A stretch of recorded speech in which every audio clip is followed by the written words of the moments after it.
नमस्कार। देखिए हमारे सामने भाई साहब मिले हैं। भाई साहब ये बताइए, जिस तरीके से आपने देखा सामने कि एक लड़की बुर्का पहनकर स्कूल जा रही थी और मुस्लिम समुदाय ने ये कहा है कि अब हम बुर्का पहनकर स्कूल जाएंगे, कॉलेज जाएंगे, उस पर आप क्या बोलना चाहेंगे? हमारा कहना ये है कि जो हमारे संविधान में लिखा उसके विपरीत हम नहीं जा सकते जब तक संविधान में परिवर्तन न हो। जब तक परिवर्तन ना हो जाए, तो मतलब इसका मतलब है कि आप बुर्का को अलाउ नहीं करेंगे स्कूलों में, कॉलेजों में? अलाउ करेंगे जब तक परिवर्तन ना हो जाए।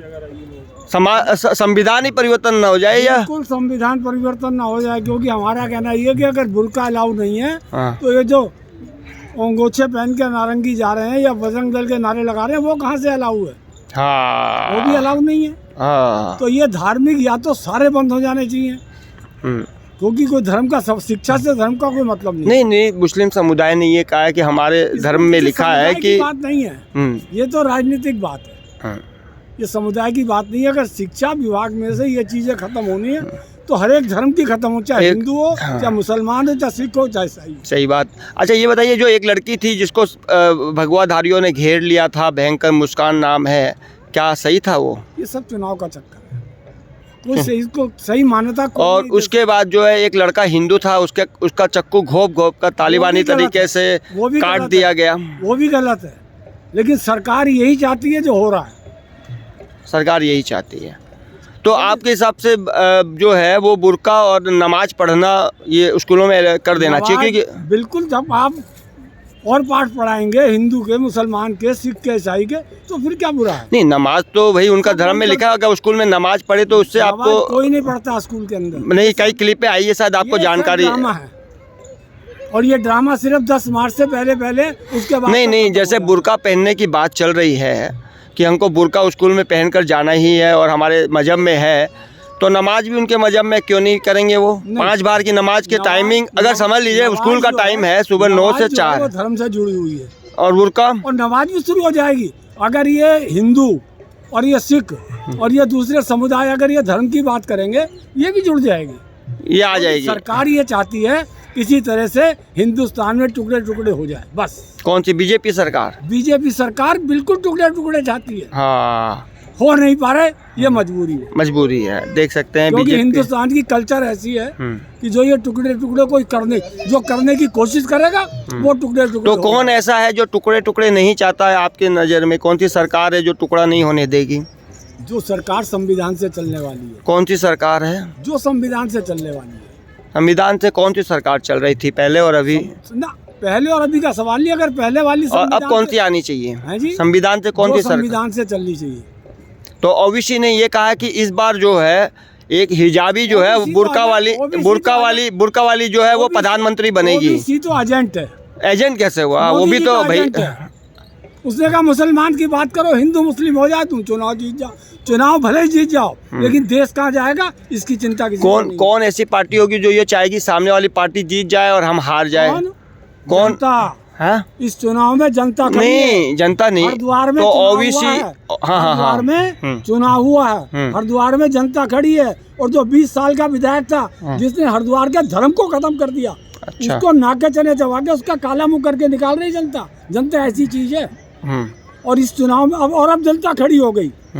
ये अब किसी सरकार की, किसी पार्टी की नहीं चलेगी, जनता की चलेगी। अच्छा, जनता की तो चलेगी। सुनिए, सब सही है, आपका कहना सही है, जनता खड़ी हो गई है, पर जनता तो जो है आपकी विधानसभा है और आपके राज्यसभा है या फिर आपकी संसद है, उसमें तो नहीं जा सकती। जनता का प्रतिनिधि जाएगा, भेजती है जनता भेजती है, तो भेजेगी उनको।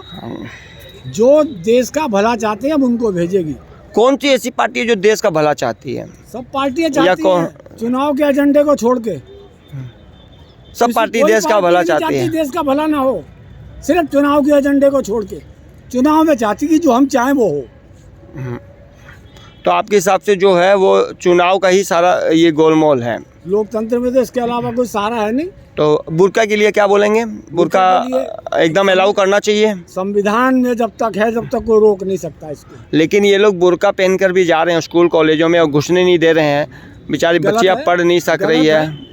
हाँ, गलत है ना स्कूल? राजनीतिक स्टंट है और कुछ नहीं। हाँ, तो वही तो, घुसने देना चाहिए ना उनको। राजनीतिक स्टंट है, बुर्का पहन के घुसने देना। आप दूसरों को घुसने दे रहे हैं, इनको रोक नहीं सकते। या तो सब धर्मों पे रोक तो फिर अच्छा है, हिंदू जो है वो कहाँ पर है जहाँ पर वो कभी नहीं कहा हिंदू ने कभी नहीं विरोध किया, पर्टिकुलर एक पार्टी ने विरोध किया, हिंदू ने कभी विरोध नहीं किया, कभी किसी हिंदू नहीं, वहाँ पर तो विद्यार्थी थे, सब हिंदू ही थे, वो तो आप उसको हिंदू नहीं बोलेंगे। विद्यार्थी का कोई धर्म जो शिक्षा ग्रहण करने गया उसका कोई धर्म नहीं है, उसका एक ही धर्म है कि मैं शिक्षा ग्रहण सिर्फ करूं। हिंदू के लिए लागू है कि मुसलमानों के लिए लागू है? ये मुसलमान नहीं मानेंगे। सबके लिए लागू होना चाहिए। नहीं, लागू होना चाहिए अलग बात है, मगर जो विद्यालय में जा रहा है मुस्लिम समुदाय, ये दूसरे से मना, चाहे मुस्लिम हो चाहे हिंदू हो, कैसे लागू होगा? मनवा लेंगे आप? कैसे लागू होगा? मनवा सकते जब तक आप सबके लिए लागू नहीं हाँ, तो आपने ये कहा कि ड्रेस कोड ज्यादा महत्व नहीं है, अगर उसके धर्म में लिखा है।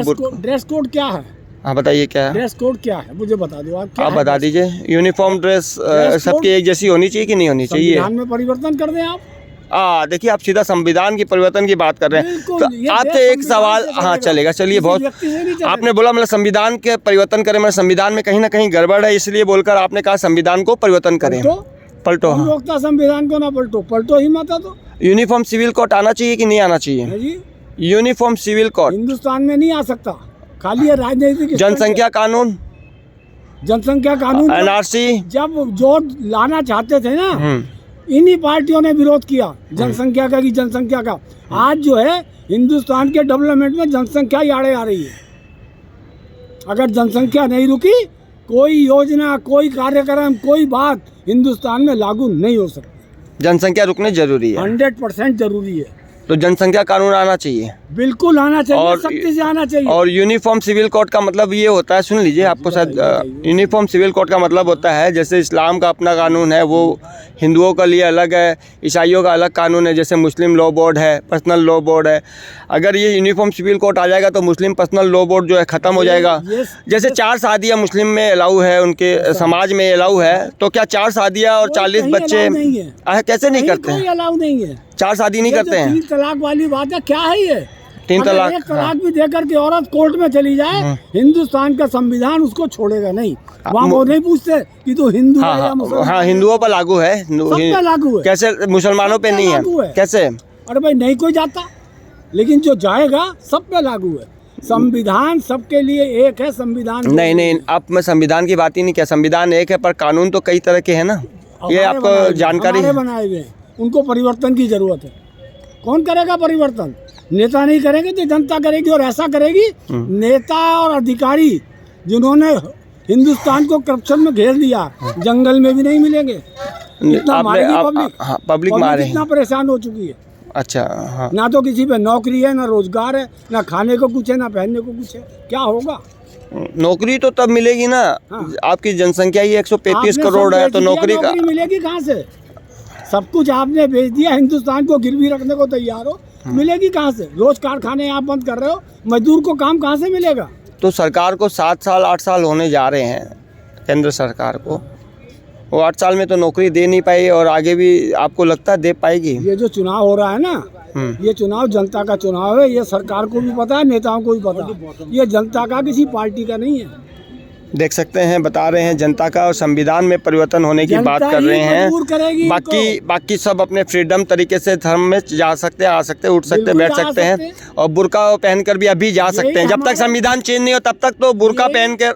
यही हमारे देश नहीं, एक सेकंड, हमारा देश जो दुनिया में सबसे ऊपर है ना, उसका कारण यही है। सारे धर्म, सारे कर्म, सारे विचार सबको समा करके हिंदुस्तान। अभी हर्ष की हत्या हो गई, अभी एक हिंदू लड़के की हत्या हो गई, उसको कैसे जायज है? तो हिंदू मुसलमान की रोज हो रही है, चुनाव के बाद रुकेगी, चुनाव तक तो होती रहेगी। हाँ, तो मतलब ये सही है।